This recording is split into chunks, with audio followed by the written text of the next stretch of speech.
Well, Novak Djokovic has done it. As I predicted in my preview entitled, Why Novak Djokovic Will Beat Tsitsipas to Win the 2023 Australian Open, Novak Djokovic has won the 2023 Australian Open in dominant fashion. Was it ever in doubt? From the beginning of the tournament, he was the big favorite all the way through, and the final was pretty good. Didn't quite live up to the epicness that I thought it or hoped it would, but Djokovic just too good for Stefanos again on the day. 22nd major for Djokovic, 10th Australian Open. What more can you say? Is this his greatest ever achievement? It seemed like it from the emotions he showed on court afterwards. Absolutely incredible celebration with his family and team. So to all the Djokovic fans out there, congrats. Amazing, amazing achievement. So we're going to wrap up the Australian Open here in this video. We're going to break down what went right for Djokovic in the final, what went wrong for Stefanos. We're going to take a look at Sabalenka beating Rybakina in the final, and we're just going to recap the Australian Open. Was it a success with the ratings? There's some interesting things there, so stay tuned till the end of this video to see that. Let's get into it. Here's the slice on Djokovic's 22nd mind-blowing Grand Slam title.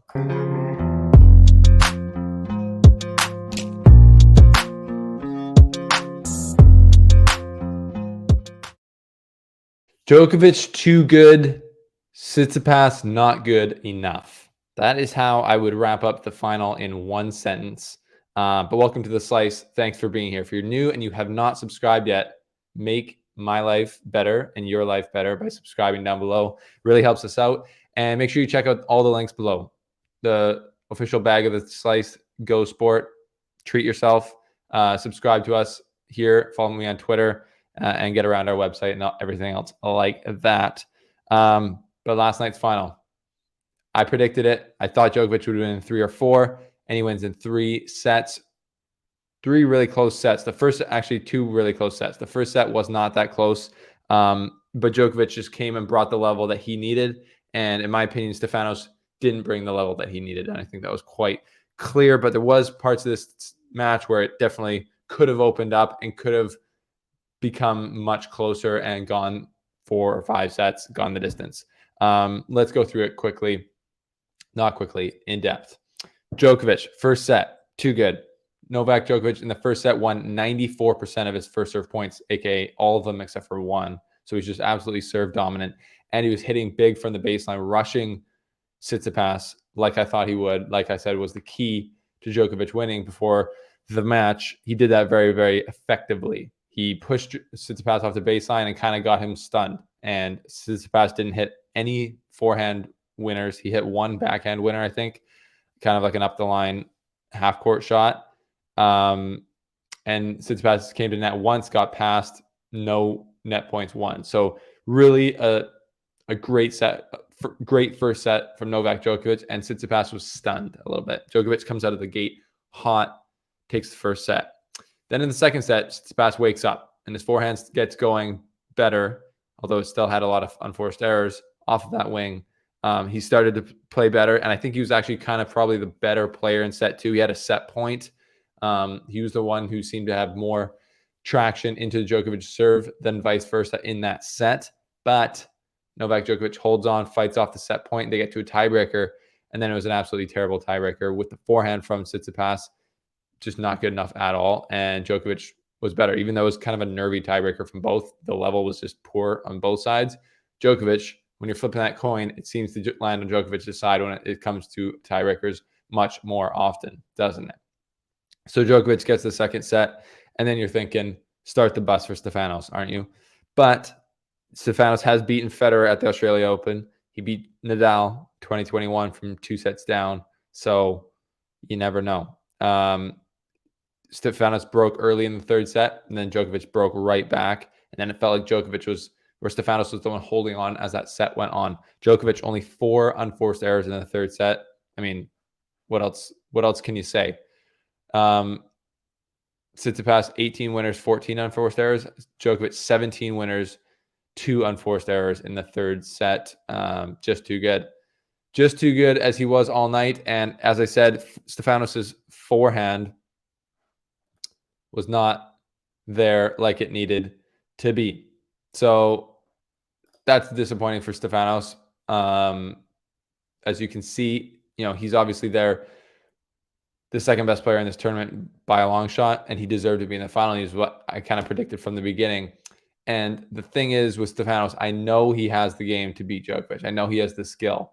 To me, what we saw on the court last night just came down to between the ears. He wasn't able to find his best stuff. He wasn't able to be calm and move his feet the right way into forehand shots when he needed to throughout that match. He was kind of stuck on his forehand, especially when the ball was coming back cross court from Djokovic's forehand and Stefanos had to go up the line.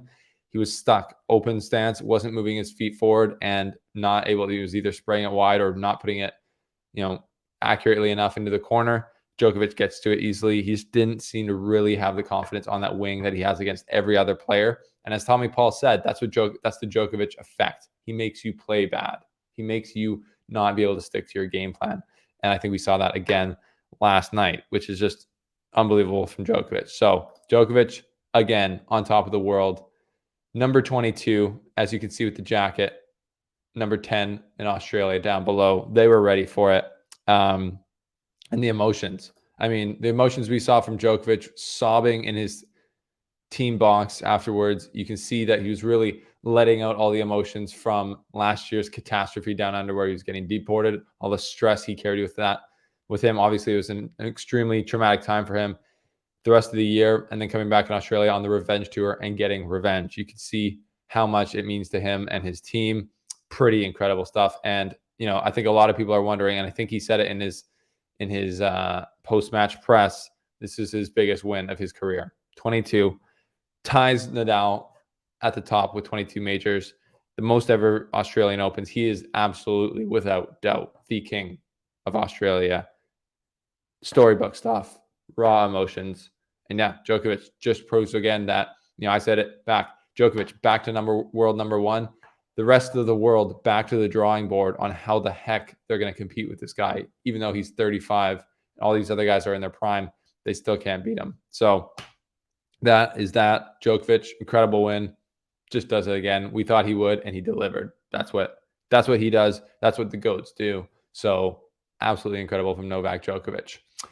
Let's check in on, before we get into was this a successful Australian Open, let's check in with the women's match where Sabalenka won in the final over Rybakina. And I'm going to pull up another photo here because it's hilarious. Sabalenka takes out Rybakina, or Rybakina. I keep saying that wrong now. In the final, which was a great final. That was a super close, big hitting affair. Right? Rybakina said after the final that Sabalenka is the only player that she feels can rush her and put pressure on her from the baseline. I think Rybakina is very confident in her ability to hit bigger than everyone else on tour and to overpower them, except for Sabalenka. Sabalenka came through. She played super big. She hit, way more winners than unforced errors in the third set to come through and pull out the victory, which is huge for her. After so many times where she came to the semifinals of majors and was close to getting it, for her to get it done, obviously massive for her and for her team. So that's cool to see. She's also just seems like a total character, super funny. She's there holding the trophy, and then she's there holding the trophy. Hilarious photos from now a major champion, Sabalenka. So amazing for her. This WTA season is going to go. It's going to be super interesting to see who's going to really, if someone's going to dominate or if it's going to be a different winner every major. Iga Swiatek does not seem to have as much of a stranglehold on the tour as she did last year, but we're heading into the clay swing here. So let's see about that. Yeah, super interesting women's tournament and women's final in the Australian Open. Not as interesting, to be honest, of a men's tournament. Now, Djokovic fans, you might think I'm hating, but I'm the farthest thing from hating on your man. He's the absolute king of Australia, and he played the level that a champion should play to win the Australian Open.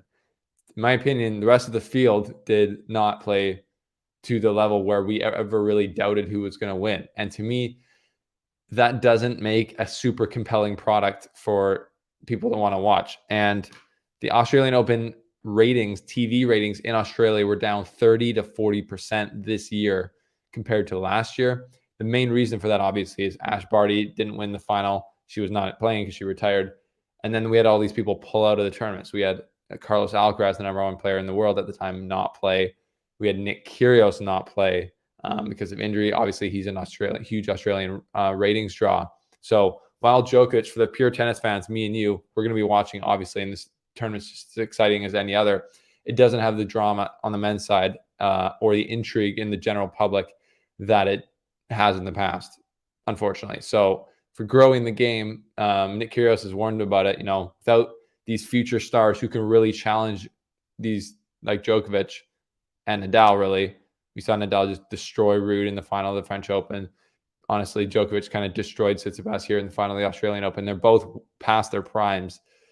It's not as compelling for the general audience, and I feel like viewership is down in part because of that. So for the intrigue, for the growth of tennis, we need these young players to step up and find a way to really challenge these guys in the finals of tournaments, but I'm not sure it's ever going to happen. I think that Nadal and Djokovic are going to continue to ride out until they're too old and decrepit to win, and they drop down their level to where everyone else is. Because right now, I know Nadal or Alcaraz wasn't here to defend his world #1 ranking, but the level does seem a bit ridiculous, does it not? Djokovic being that much higher than everyone else. So your thoughts on that? Why are ratings down so much in Australia? Is it just Australia? I couldn't see ratings around the world, but I know ESPN's burying the coverage on ESPN Plus. A lot of people in the US couldn't even watch it.